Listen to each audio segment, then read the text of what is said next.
said, my name is Kimberly. I work with J. Henry Sturr Funeral Home. I have Erin here in the back if you want to raise your hand. She does all of our pre-planning at Sturr also. So if y'all contact us after this, if you have any questions, you'll work with me and Erin on that. So like Pastor said, we have 4 different chapels. We have a West Ashley chapel, we have a downtown chapel, we have a Mount Pleasant chapel, and a Northwoods chapel. So right now I'm managing our Northwoods chapel and our Mount Pleasant chapel. So, and we also have a cemetery at our Mount Pleasant chapel. Did everybody get a blue bag? Is there anybody who didn't get one? If you want to, there is a notepad in there you can take out. And if y'all want to write down notes that maybe you have, then we can answer the questions at the end. And then there's also a estate planner book. If y'all want to get that out also, there's a few forms in there that we're going to go over. So I'm going to start out with some statistics. So Pastor always does this, if I can say it, the statistics at church. 1 in 1 of all of us are going to die. And that is true. So what I'm going to do is I'm going to kind of walk y'all through the process of death and what happens.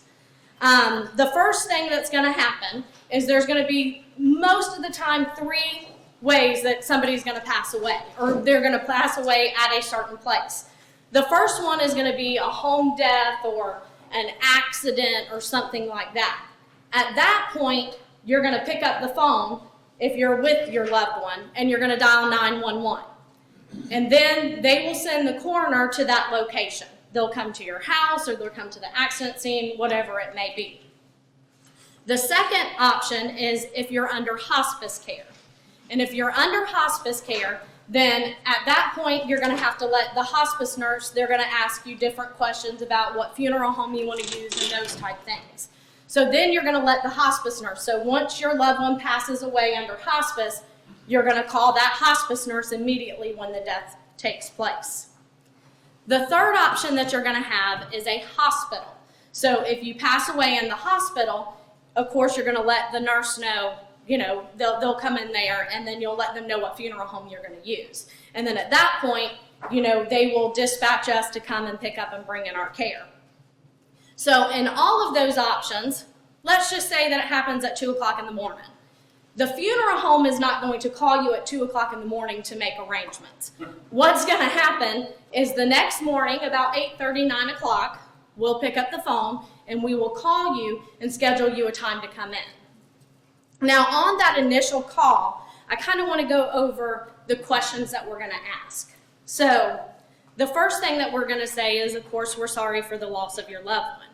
Then we're going to ask you what type of services you want to have. Is this going to be a traditional service, or is this going to be a cremation?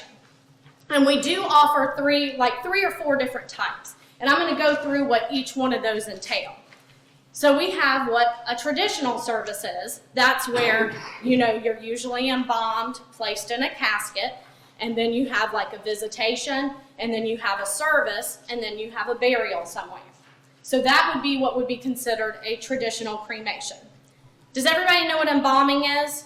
Any questions on that? So, yes ma'am. Okay, so embalming is what preserves the body. So we do that. If you're going to have any type of public visitation, then we always embalm. You know, some people have a graveside service and they choose not to embalm. But we always try to suggest the embalming process if you're going to view your loved one, okay? The second option that we have is a lot of people have turned to cremation. You know, it used to be very traditional years ago. Now a lot of people are thinking cremation. So we offer 3 different types of cremation at Sturr's. Our first one we call is a traditional cremation. So that's when you're embalmed, you're placed in what we have a rental casket, or you can be placed in any type of cremation casket, like a wooden casket. You have a visitation, you have a service. The only difference with that and a traditional service is you're cremated after and you don't go to a cemetery. So does that make sense? Okay, the third option we have is what we call a cremation with a memorial service.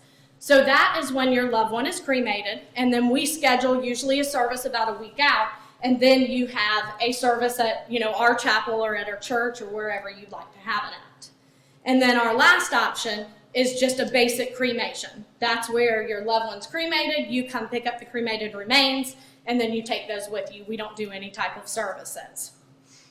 So one of the questions always that people ask is, if you choose cremation, are you able to view your loved one prior to the cremation taking place?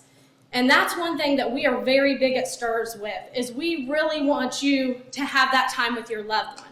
We do not allow the general public to come in and view somebody who's not embalmed, but as a family member, we will allow you to come into the chapel and view your loved one, prior to us doing the cremation.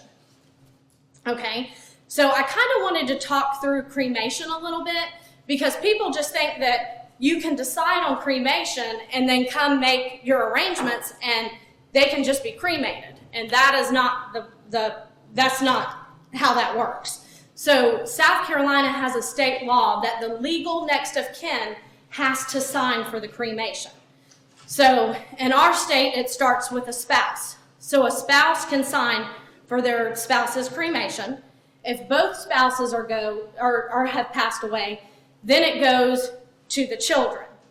And when that gets involved, if you have 4 children, 2 of them want mama cremated and 2 of them don't want mama cremated, we can't do the cremation. So that's why, and I'll talk a little bit about this in a little bit, the only way that you can avoid those problems is coming in and doing some type of pre-arrangements. And you yourself can sign your own cremation authorization. But let's say you don't have any children. Who's going to sign your cremation authorization? It then goes to your parents and then your siblings. And at that point, we panic a little bit if we can't find somebody. And then we have to go to cousins and get all the cousins in the United States to sign a cremation authorization. So you're really making an issue for, your family when you don't come in and pre-plan those types of things. So does that make sense? Anybody have any questions on cremation with that? I know. Yes, ma'am. Can you be cremated and then if you already have a burial plot, buried? Oh, yes, ma'am. Okay. So, and in that process, a lot of people also think when we come and pick you up and bring you in our care and all the paperwork's done, we can go ahead with the cremation. And we cannot do that. So a few things we have to have is we have to have, of course, the next of kin sign a cremation authorization. Then we have to do a death certificate. And if you open up your packet,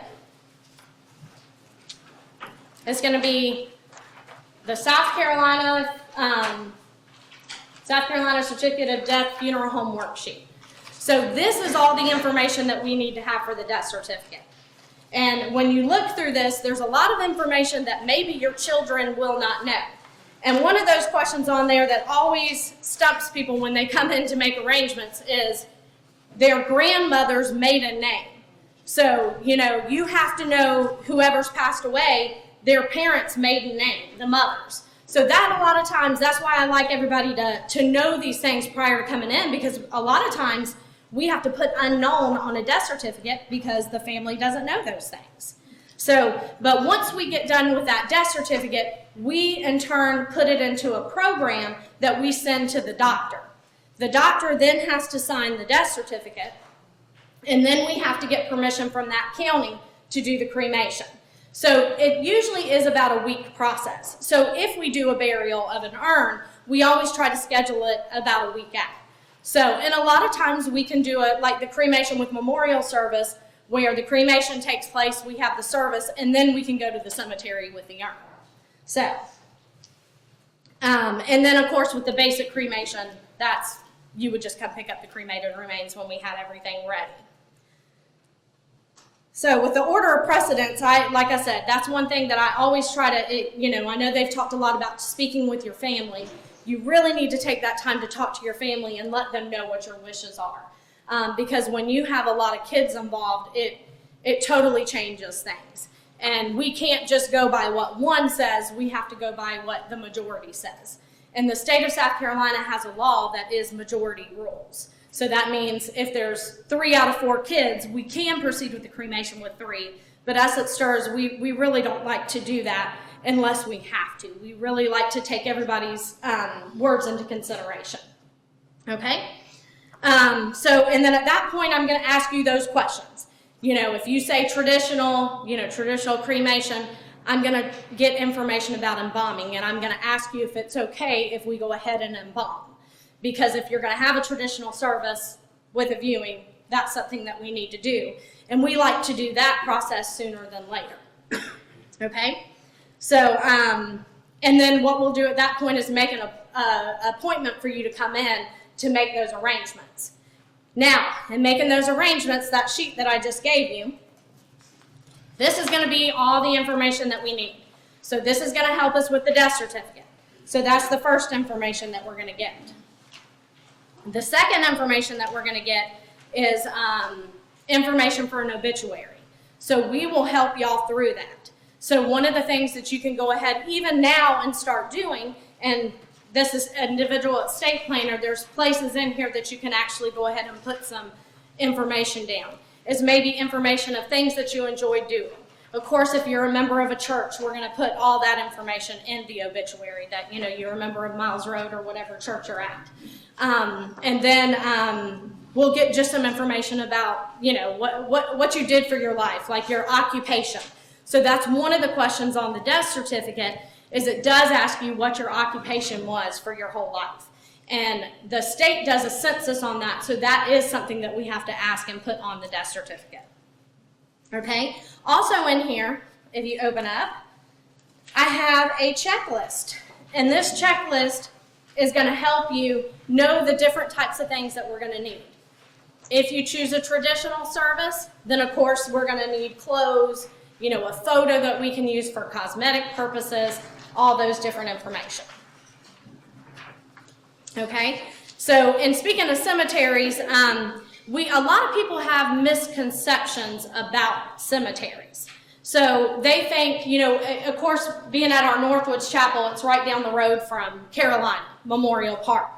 So a lot of people think if I have cemetery space at Carolina Memorial Park, then I have to use Carolina Memorial Park for the funeral, and you don't have to do that.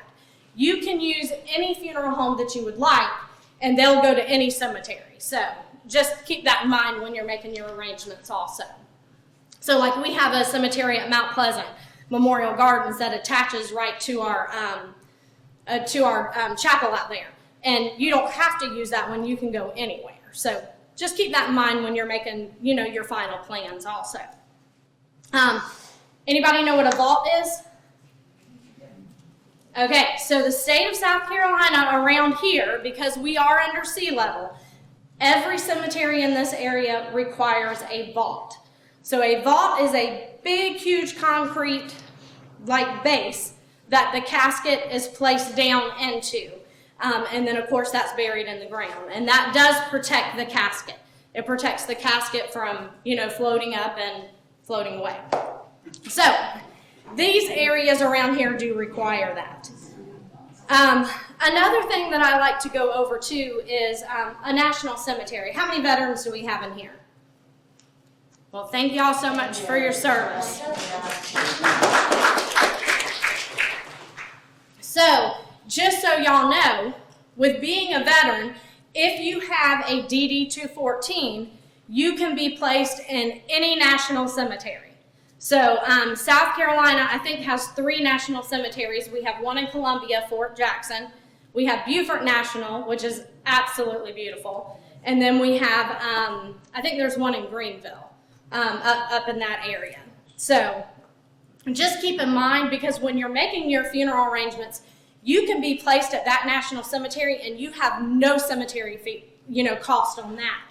Which, what that includes would be your, they provide the vault, they provide the opening and closing of the grave, and they supply the headstone.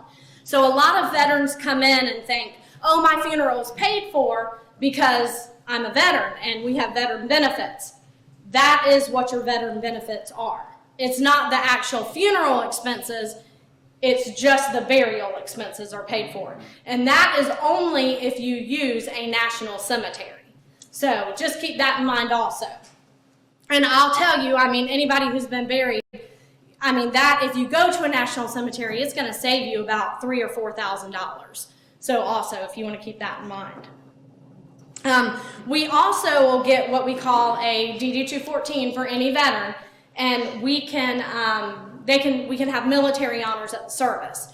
So we have to have a DD-214 in order to get a flag. So a flag can be on your casket or at your service, but we can also request military honors for that. Now, right now the military honors are a little bit different than what they used to be. So really the only two that are doing full honors is going to be the Air Force and the Army right now. So if you retire from the Navy, they just don't have enough staff to come out, so they do what they call a flag fold and taps. So, but they will come out and, anywhere that you have a service. So I always like to, talk about funeral services. Us in Christ, it is exciting when somebody passes away because we know where they're at. So we always make the joke that we put the fun in funeral. So, and when making those arrangements, I really want y'all to think about that. I'm very passionate about what I do. And I don't want a funeral to be sad, and I want it to be happy. We want you to, remember your loved one in that way. So, think about that. It doesn't have to be something somber. You can really have fun with it, and we do. I mean, we've played Tiger Rag walking down the aisle, or, we do so many different things. So we've played Dixie walking, as people processing out. So, I always try to tell families, let's end it in a happy note. It doesn't have to be sad. So just keep that in mind also when you're planning your funeral. And even if you don't prepay for a funeral, please go talk to a funeral director at any funeral home that you choose, because just writing that stuff down, I know it's hard, and a lot of us really don't want to talk about death, but going to the funeral home and just writing it down, like I said, when you have those 4 kids sitting across from you, it makes such a difference when they say, Mama did this, or Daddy really said they wanted to have this. So it does make that difference, even if you don't prepay for it. They can come in and see that and be like, okay, well, if they wanted it, then that's what we're going to do. So just keep that in mind. I kind of wanted to go over the difference in what we call pre-planning and prepaying. So pre-planning a funeral, that's when you're going to come in, you're just going to write all your arrangements down, and you don't want to prepay for it. So you don't want to, go ahead, you maybe don't have the funds for that. So you just come down, you want to take it out of life insurance. And I'll go over that in a minute also. But at that point, that's what pre-planning is. You're pre-planning your funeral. So you're just telling us, I want to use this cemetery. I want this casket. I want this vault. So those are the different things that you would come in and do with pre-planning. Now prepaying, that to me is wonderful. So I was just talking to Judith and Angela over there about that. When you come in and prepay for your funeral, we guarantee those prices. So I was telling them about 2005, I did a pre-need the other day that I had pulled the file, and it was from 2005. For a traditional service, they paid $5,000. That was for the visitation, the service, the vault, the casket, the hearse, everything. So they had everything in this pre-need, $5,000. Now a funeral is going to be anywhere from $10,000 to $15,000 depending on the casket. So if you come in and prepay, STRS will guarantee those prices, and a lot of the funeral homes will. We put that money in what we call like an investment account, is kind of what I like to refer it to. So that money will stay there and it grows interest. And that's what helps with, as inflation goes. If you buy a car from 2000, it's not going to be the same price, in 2025 as it was 2000. So that interest grows. That's how we can guarantee that pre-need.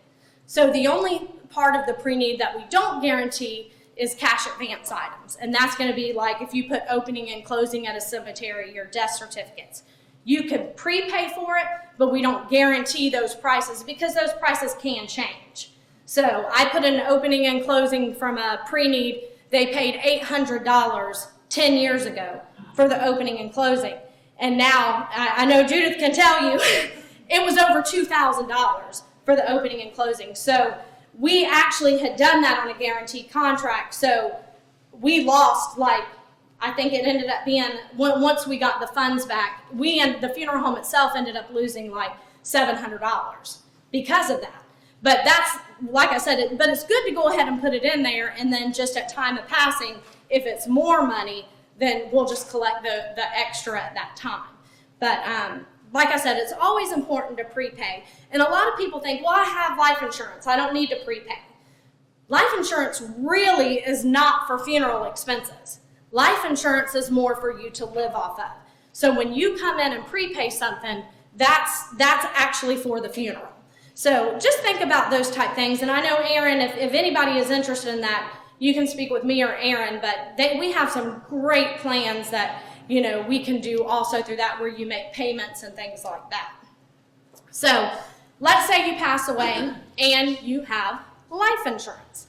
So at that point, what we do is we have you bring in the policy, and we can take what we call an insurance assignment off of that policy. So if you had, you know, civil service, I know Jeff, you have civil service. You know, what would happen is at time of passing, we would have Carolyn, if you passed before her, she would come in and sign a document. We would get the funds, how much it is, and she would sign an assignment to us for our expenses. The rest of the expenses would then go to Carolyn, so whatever was left over. So that is something that we can do. But just like Mr. Jimmy was talking earlier, you do have to be very careful with that, because if you've made your beneficiaries, like say you made your spouse a beneficiary, well, she's passed away, you never changed it. So at that time, we have to give the death certificate of the spouse, and then the funds go to the estate. So that money, an estate, like he said, could last over a year. So we have a great funeral home that's okay, they'll wait on it. But a lot of places will not. So keep that in mind also when you are doing your beneficiaries. Like he said, contingent beneficiaries are wonderful. So, and that leads me into our aftercare that we have. Miss Drew Strickland is amazing. And she actually worked for an attorney for many years. But she doesn't handle probate or anything like that. But she does help update beneficiaries and things like that. So, you know, if any of y'all have any questions on that, y'all know how to contact me, and I can definitely get you in contact for her. She is available all the time. Even if you haven't passed away, she'll meet with you and, you know, tell you how to set things up, kind of like Mr. Jimmy. She's not a lawyer, but she does amazing aftercare. So the next thing I wanted to go into is maybe some frequently asked questions that you may have. So a lot of people think about things, but they're kind of scared to ask it. So one of those is, do you have to be embalmed? You do not have to be embalmed. A lot of people think that if it's going to be a burial, you have to be embalmed. You do not. The only way that you have to be embalmed is if you're going to have a public visitation. So keep that in mind when you're making arrangements. But if you're doing like a direct burial where you're not going to be viewed, but you don't want to be embalmed, once you pass away, you know, you're going to need to do those services pretty quickly. So it's not, that's something that we do move a little bit faster on, because we're not doing the embalming. Does that make sense? Okay. So, and then another question people ask is, if say they want to go to Arlington, if you're a veteran and you want to go to Arlington, Arlington is about 6 months out for burials. Well, are you going to last 6 months? If you are embalmed, you will. So you know, that's what preserves the body and takes care of, you know, of making sure everything's okay. So we've done a year in Arlington. It's almost taken a year, especially through COVID. So, and we've had a viewing a year after they passed away. And you may ask, well, where do you keep them? We actually do keep them downtown at our location. So they're still in the casket from the services that we have. So that's just a question that a lot of people like to ask. Or if you're out of the country, if somebody's out of the country for 2 weeks, well, is it okay to wait 2 weeks to do a service? It absolutely is. So we don't charge refrigeration or anything like that. So those types of things are okay. So, you know, with the embalming process, it does help with that. So The other question that I get a lot of is, say you're 6'5", maybe 800 pounds.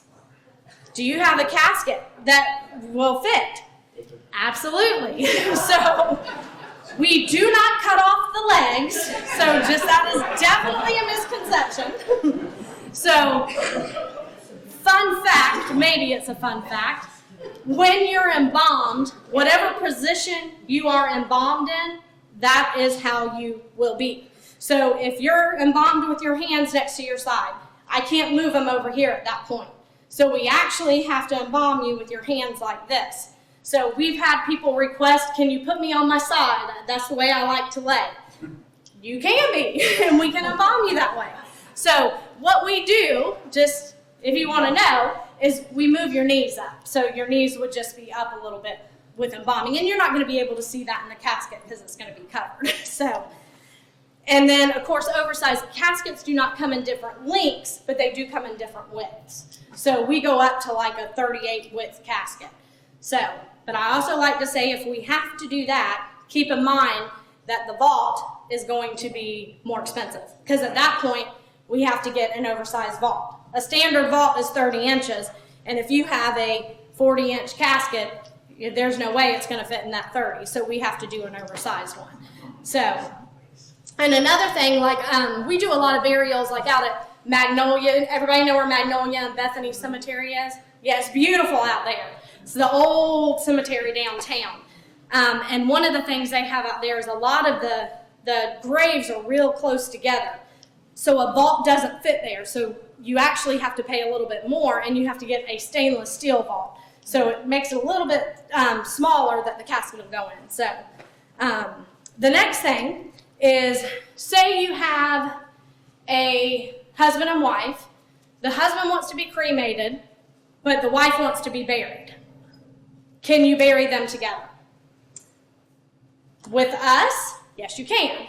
With the cemetery, we are more of the don't ask, then we're not doing anything wrong. But if you do that, if you have a headstone, you can't put that spouse's name on the headstone. That's the biggest thing. So like if your husband was cremated and is going to go in the casket with you, we can do that. Or your pets. I mean, a lot of people want to, their pets that are cremated, they actually want to put those in the casket.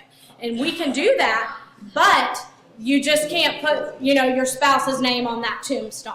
So just something to keep in mind when making those decisions also.